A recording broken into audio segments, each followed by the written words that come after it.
If you are new to the channel, subscribe our channel for latest update. Press the bell icon. Thank you.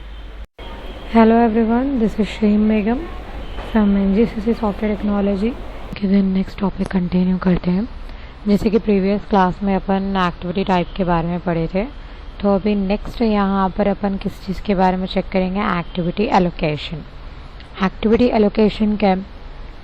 It is a process of allocating the overhead on the basis of the activity type, quantities and activity cost in the cost center accounting and product costing. Activity allocation क्या है? एक process है overheads, मतलब कि जो expenses आपको होते on the basis of quantities और on the basis of cost और क्वांटिटीज़ के बेस में जो एक्टिविटीज़ होते कॉस्ट सेंटर में और प्रोडक्ट कॉस्टिंग में, तो उसको अपन क्या कंसिडर करेंगे, एक्टिविटी एलोकेशन कंसिडर करेंगे, जिसके टू टाइप्स है एक्टिविटी एलोकेशन के। एक है डायरेक्ट एक्टिविटी एलोकेशन और एक है इनडायरेक्ट एक्टिविटी एलोकेशन। तो फर्स्ट अपन पढ़ेंगे about the direct activity allocation. Direct activity allocation किसको बोलेंगे? If we know the quantity of the activity type supplied by the sender cost center to the receiving cost center, then we can use the direct activity allocation. Means अगर in case activity type में जो quantities है, अगर आपको वो idea है उस चीज़ का, बाय सेंडर, अगर जो सेंडर बेचने वाले जो कॉस्ट सेंटर है और जो रिसीवर कॉस्ट सेंटर है, तो उसके लिए आप जो एलोकेशन यूज़ करेंगे वो रहेगा डायरेक्ट, क्योंकि आपके पास सारा इन्फॉर्मेशन है, आप डायरेक्टली उस चीज़ को कंटिन्यू करेंगे। तो इसका कुछ एग्जाम्पल आपको यहाँ पर दिया गया है। जैसे कि आपको कुछ एक्सपेंसेस हुए, जिस टोटल एक्सपेंसेस कितना है, 3,60,000। ओके, तो अभी यहाँ पर 3,60,000 में वेजेस आपको 2 लाख है, ओवर टाइम वेजेस आपका 1 लाख है, बोनस आपका 35,000 है, लेबर वेलफेयर एक्सपेंसेस 25,000 है। तो टोटल एक्सपेंसेस कितना हुआ? 3,60,000 हुआ, जिसमें नंबर ऑफ वर्कर कितने हैं? 50 है, और शिफ्टिंग आवर 3 है, और वर्किंग डेज मंथ में 30 डेज है। तो अभी अपने को क्या करने का है, लेबर आवर्स, एक्टिविटी क्वांटिटीज मालूम करना है कि कितने हैं। तो आप क्या करेंगे, 50 को 24, मतलब कि लाइक आवर्स को मल्टीप्लाई करेंगे 1 डे के हिसाब से आप क्या कर रहे हैं, वर्किंग मंथ के डेज के इंटू कर रहे हैं। तो कितना हो रहा, टोटल क्वांटिटी था 36,000। अब 36,000 तो ये हो गया, अपने को अब क्या मालूम करना है, लेबर आवर रेट, पर आर के लिए रेट कितना दे रहे। तो उसके लिए आपको क्या करना है, टोटल कॉस्ट को डिवाइड करना है विद टोटल क्वांटिटी, दोनों को डिवाइड करेंगे तो अपना रेट क्या आ जाएगा, 10। तो अभी ये हो गया अपना सेंडर कॉस्ट सेंटर। अभी यहाँ पर अपने को क्या करने का है, रिसीवर कॉस्ट सेंटर, जो प्रोडक्शन है, जो कॉस्ट सेंटर्स अपने 2 है, प्रोडक्शन ए प्रोडक्शन बी, इसमें आपको क्या करना है, उन दोनों को डिवाइड करना, कॉस्ट को एलोकेट करना है। 3,60,000 और 36,000 को अपने क्या करना है, डिवाइड करना है। जैसे कि लेबर आर, प्रोडक्शन 1 के लिए अपन कितना दे रहे हैं, 25,000 आवर्स दे रहे हैं, और प्रोडक्शन बी के लिए 11,000 आवर्स दे रहे हैं। तो टोटल हो गए 36,000। दोनों का लेबर रेट एक रहेगा 10, क्योंकि 36 को डिवाइड अपन करने की वजह से 10 रेट आ गया। देन कॉस्ट एलोकेशन कितना हो जा रहा, 2,50,000 for production A, production B के लिए 1,10,000। तो टोटल कितना हो गया अपना 3,60,000। ठीक है, तो ये एक एग्जाम्पल, मतलब एक सिनेरियो है, जिसके लिए अपने को कुछ कॉन्फ़िगरेशंस करना पड़ेगा। जिसमें फर्स्ट अपन एक सेकेंडरी कॉस्ट एलिमेंट क्रिएट करेंगे, एक्टिविटी टाइप, देन एक कॉस्ट सेंटर क्रिएट करेंगे। आप सैलरी या फिर जो भी एक्सपेंसेस आपको हो रहे हैं यहाँ पर, इन सब का क्या करेंगे, पोस्टिंग करेंगे using the cost centre and activity type, activity enter करेंगे, देन नंबर डिफाइन करेंगे अपने ये बिजनेस ट्रांजैक्शन के लिए RKL, एक्टिविटी एलोकेशन करेंगे, and then cost centre reviews report check करेंगे। ठीक है, तो ये सब हो गया अपना डायरेक्ट एलोकेशन। तो अपन इसका एक बार प्रैक्टिकल चेक करेंगे। ओके देन, तो अभी इसका प्रैक्टिकल करते हैं। तो फर्स्ट स्टार्ट करेंगे।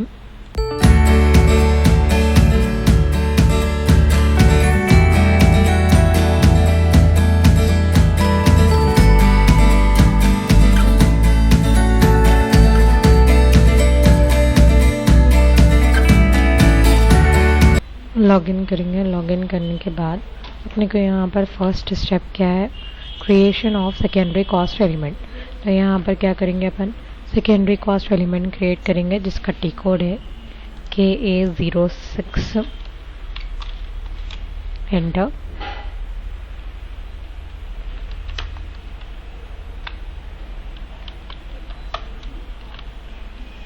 KA06 enter. यहाँ पर अपना कॉस्ट एलिमेंट नंबर देंगे, जैसे कि मैं 400320 बोलकर यहाँ पर मेंशन कर रही हूँ। Valid date 1 and then enter. Okay, already exist, तो यहाँ 321 देकर एंटर करेंगे।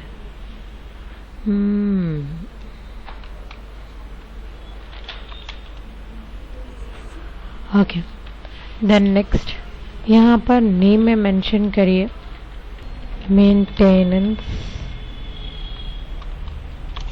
Maintenance expenses. सेम अपने को क्या करने का है, लॉन्ग टेक्स्ट रहेगा विथ सेकेंडरी कॉस्ट एलिमेंट, ठीक है। And then cost element category में अपने को यहाँ पर सेलेक्ट करना है 43 internal activity allocation and then save, ठीक है। सेकेंडरी कॉस्ट एलिमेंट क्रिएट करने के बाद नेक्स्ट स्टेप अपने को यहाँ पर क्या क्रिएट करना है, एक्टिविटी टाइप। ओके, तो अभी यहाँ पर एक्टिविटी टाइप क्रिएट करेंगे जिसका टी कोड है KL01 एंटर। जहाँ पर मैं एक्टिविटी टाइप में मेन बोलकर डाल रही हूँ, एंटर। यहाँ पर नेम में लिखेंगे maintain activity type,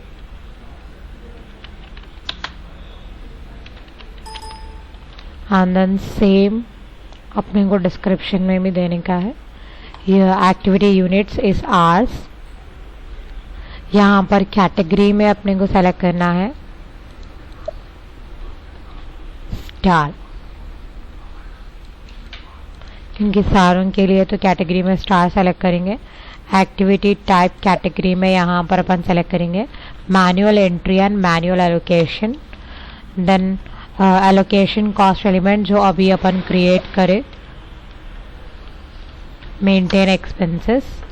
then price indicator, जहाँ पर plan price automatically based on activity, and then activity type category as per the planning. In the price indicator अपन क्या सेलेक्ट करें, actual price automatically based on activity, and then save, ठीक है। Save करने के बाद अभी नेक्स्ट अपने को क्या करने का है, यहाँ पर एक कॉस्ट सेंटर क्रिएट करना है KS01 enter. IN02004 okay, already exist, तो यहाँ पर 5 डालकर एंटर करेंगे। और कॉस्ट सेंटर में भी अपने को क्या लिखने का है, ये सारी चीज़ें अपन मेंटेनेंस वर्क के लिए कर रहे हैं, इसलिए मैं यहाँ पर मेंटेनेंस एक्सपेंसेस बोलकर ही क्रिएट कर रही हूँ, ठीक है। और else you can create the, एक आप GLH भी क्रिएट कर सकते हैं मेंटेन एक्सपेंसेस बोलकर। पर्सन रेस्पॉन्सिबल में माई बोलकर लिख दे रही मैं। देन कॉस्ट सेंटर कैटेगरी में सेलेक्ट करेंगे सर्विस कॉस्ट सेंटर, सर्विस के रिलेटेड है। ऐसे एरिया भी अपन सर्विस का ही सेलेक्ट करेंगे। देन अपना business area and then currency and then save. Ignore the warning message, cost centre create हो गया।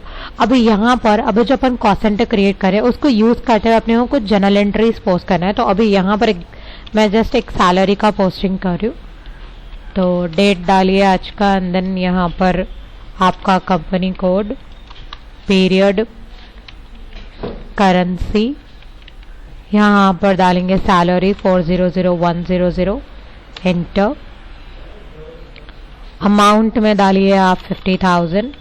बिजनेस एरिया, कॉस्ट सेंटर जो अभी अपन क्रिएट करें वो सेलेक्ट करेंगे, तो यहाँ पर कॉस्ट सेंटर्स में जाइए, जैसे कि मैं माइंड जो क्रिएट करी थी, maintenance expenses, and then text में लिखेंगे बीइंग सैलरीज पेड, पोस्टिंग के 50 for cash, salaries to cash enter, same. Business area same text, overview, salaries to cash and then save. तो अभी हम क्या करेंगे, कुछ और पोस्टिंग्स करेंगे, जैसे कि अभी अपन सैलरी का पोस्टिंग करें, सेम। ओके, तो अभी अपन क्या करें, सैलरी का 50,000 पोस्ट करें। तो सेम इसी तरीके से अभी यहाँ पर मैं वेजेस का कुछ और ओवर टाइम वेजेस का कुछ अमाउंट पे करूँगी। तो अपन टोटल क्या करेंगे, इसी का एक एग्जाम्पल लेंगे, लेकिन यहाँ पर बोनस और वेलफेयर एक्सपेंसेस बोलकर नहीं, मैं यहाँ पर क्या करी 50,000 उसके तौर पर पेमेंट कर दी और 3,10,000 जो है अपन वेजेस और ओवर टाइम वेजेस बोलकर कंसिडर करेंगे। ठीक है, तो ये एग्जाम्पल यूज करते हुए करेंगे। अभी यहाँ पर मैं पोस्टिंग कर रही हूँ FDAS02 में और पोस्टिंग्स करेंगे। ठीक है, यहाँ पर अभी वेजेस का डालिए आप 400,200 इंटर, जिसमें मैं 2 लाख वेजेस पेमेंट कर रही हूँ। देन बिजनेस एरिया आपका नॉर्मली डाल दीजिए। कॉस्ट सेंटर जो अभी अपन क्रिएट करें वो वाला कॉस्ट सेंटर यूज करेंगे मेंटेनेंस एक्सपेंसेस के लिए। बीइंग वेजेस पेड, पोस्टिंग के 50, यहाँ पर कैश का ID same, business area, tax, overview and save. ठीक है, यहाँ पर एक पोस्टिंग करेंगे related to overtime wages. तो यहाँ पर अपन ओवर टाइम वेजेस का लेजर मैं ऑलरेडी क्रिएट कर रखी, तो यहाँ पर अपन क्या करेंगे, ओवर टाइम वेजेस का लेजर सेलेक्ट करेंगे एंड देन एंटर, जिसमें मेरे को कितना करना है 1,10,000 में ओवर टाइम वेजेस पेमेंट कर रही हूँ। ठीक है, क्योंकि 50,000 अपन क्या करें बोनस के तौर पर जो कि सैलरी कंसिडर कर पेमेंट कर चुके हैं। ठीक है, उसी को अपन क्या कर रहे हैं यहाँ पर डिवाइड करें, और जो अपन न्यू कॉस्ट सेंटर क्रिएट करें वही सेलेक्ट करेंगे। यहाँ पर टेक्स्ट में लिखिए being over time wages paid बोलकर, देन यहाँ पोस्टिंग की 50, यहाँ कैश का ID inter, same amount, same business area, same tax, overview and save. ठीक है, तो अभी अपन ये क्रिएट कर लिए। ठीक है, देन नेक्स्ट यहाँ पर अपने को क्या करने का है, एक्टिविटी प्राइस क्रिएट करना। तो अभी यहाँ पर अपन क्या करेंगे, डॉक्यूमेंट टाइप का नंबर रेंज क्रिएट कर लिया। अभी एक्टिविटी एलोकेशन करेंगे, जिसका टी कोड क्या है अपना KB21 एंड एंटर। जहाँ पर अपना सेंडर कॉस्ट सेंटर क्या रहेगा, सेंडर कॉस्ट सेंटर शुड भी जो अपन मेंटेनेंस एक्सपेंसेस क्रिएट करे। देन यहाँ पर अपना एक्टिविटी टाइप सेलेक्ट करिए। रिसीवर कॉस्ट सेंटर में हमेशा अपन प्रोडक्शन कॉस्ट सेंटर सेलेक्ट करेंगे, और अभी यहाँ पर क्वांटिटी डालना है। तो क्वांटिटी कितना है अपना, फर्स्ट प्रोडक्शन कॉस्ट सेंटर के लिए 25,000, तो यहाँ पर अभी 25,000 बोल के डाल दीजिए, और यहाँ पर आवर्स टेक्स्ट में कॉस्ट सेंटर बोलकर लिख सकते हैं आप। ठीक है, देन नेक्स्ट अपना क्या रहेगा, फिर यहाँ नीचे और एक कॉस्ट सेंटर के लिए क्रिएट करेंगे। सेम सेंडर शुड भी सेम रहेगा, एक्टिविटी टाइप भी सेम रहेगा अपना। यहाँ पर अभी क्या सेलेक्ट करेंगे, जो अपना सेकेंड प्रोडक्शन कॉस्ट सेंटर है वो सेलेक्ट करेंगे। देन यहाँ पर सेकेंड प्रोडक्शन कॉस्ट सेंटर के लिए कितना है 11,000।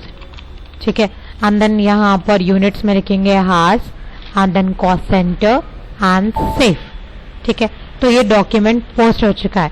डॉक्यूमेंट पोस्ट करने के बाद अभी यहाँ पर क्या करेंगे, अपन cost center wise report check करेंगे, जिसका टी कोड क्या रहेगा KSB1 इंटर।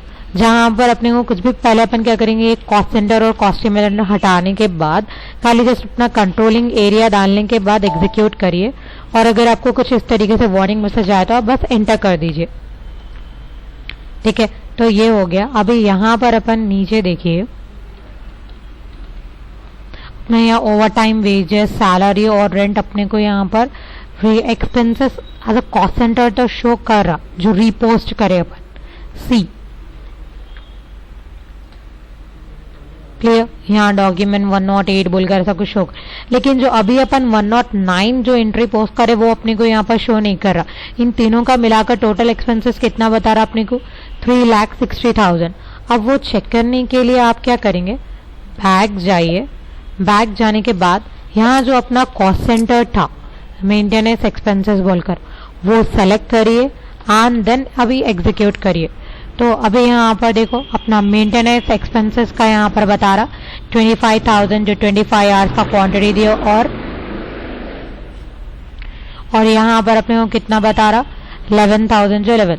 तो ये जो 3,60,000 अपन पोस्टिंग करे उसको अभी यहाँ पर अपन क्या करें डिवाइड कर दिए, राइट। तो मेंटेनेंस एक्सपेंसेस में 25,000 का कितना पेमेंट दे रहे हैं, 2,50,000 25,000 आवर्स के रिलेटेड। फिर 11,000 के रिलेटेड कितना है 1,10,000 पेमेंट कर रहे हैं, ठीक है। और यहाँ मेंटेनेंस एक्सपेंसेस कितना बता रहा अभी अपने को कॉस्ट सेंटर 0। तो ये कुछ इस तरीके से आप करेंगे रिलेटेड टू, ये रहेगा अपना डायरेक्ट कॉस्ट सेंटर, ठीक है, तो अभी नेक्स्ट अपन इनडायरेक्ट कॉस्ट सेंटर के बारे में चेक करेंगे. Till then thank you.